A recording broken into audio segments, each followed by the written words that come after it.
آج پاکستان کی تاریخ میں ایک اہم دن 23ویں وزیر اعظم کے طور پہ میاں شہباز شریف نے حلف اٹھایا، اور آج کے دن کی جو ڈیفائننگ مومنٹس تھیں، جو ہائی لائٹس تھیں، وہ ذرا سب سے پہلے آپ کو دکھا دیتے ہیں، اس کے بعد پھر پروگرام کو آگے لے کے چلتے ہیں۔ جو آدمی 16 ارب روپے کا ایک کرپشن کا کیس، 8 ارب روپے کا دوسرا کیس، اس آدمی کو جو بھی سلیکٹ کرتا ہے، الیکٹ کرتا ہے پرائم منسٹر، اس سے بڑی ملک کی توہین نہیں ہو سکتی۔ یہ جو بیرونی مداخلت ہو رہی ہے، جو پولیٹیکل انٹرفیئرنس پاکستان میں ہوئی ہے، جس کا اعتراف نیشنل سیکورٹی کمیٹی کر رہی ہے، اس کو سامنے رکھتے ہوئے میں سمجھتا ہوں آج اس پروسیس کا حصہ بننا، آج اس پروسیس میں شامل ہونا ایک ناجائز حکومت کو لیجٹیمیٹ کرنے کے مترادف ہوگا۔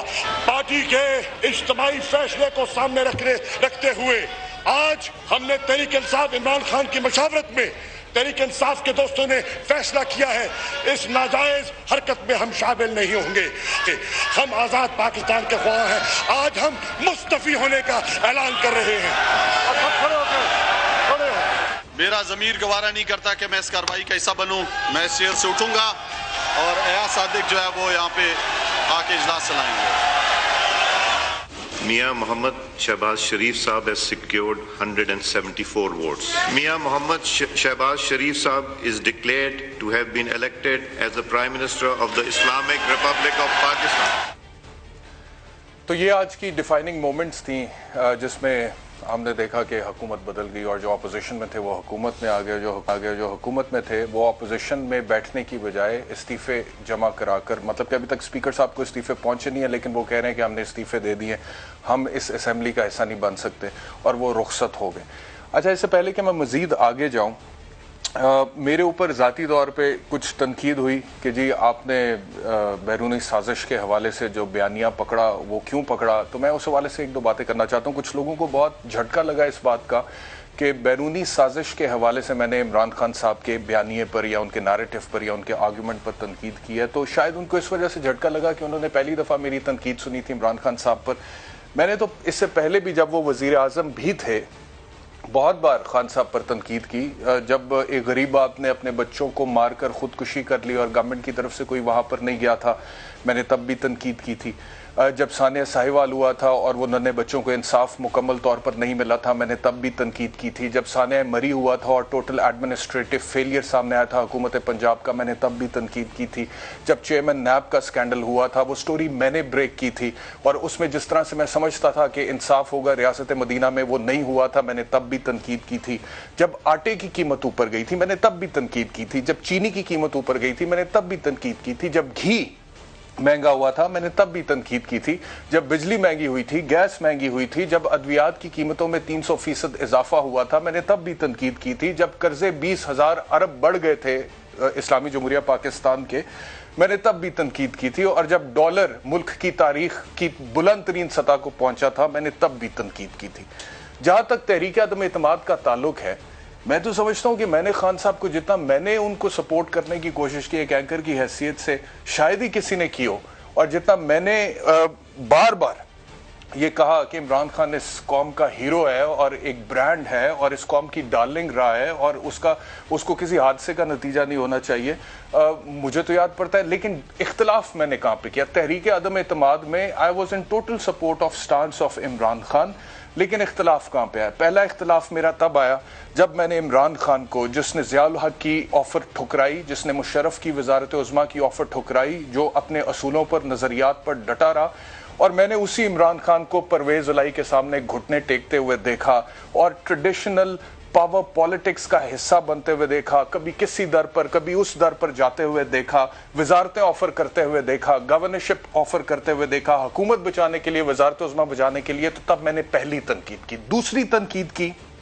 جب میں نے عمران خان کی حکومت کو یا ڈیپٹی اسپیکر صاحب کے آئین شکن آرڈر کو دیکھا، کیونکہ مجھے لگتا تھا کہ وہ درست نہیں ہے۔ اور وہ عمران خان صاحب بھی اس حوالے سے ان کے کچھ سٹیٹمنٹس ہیں، میں آپ کو بتاتا ہوں۔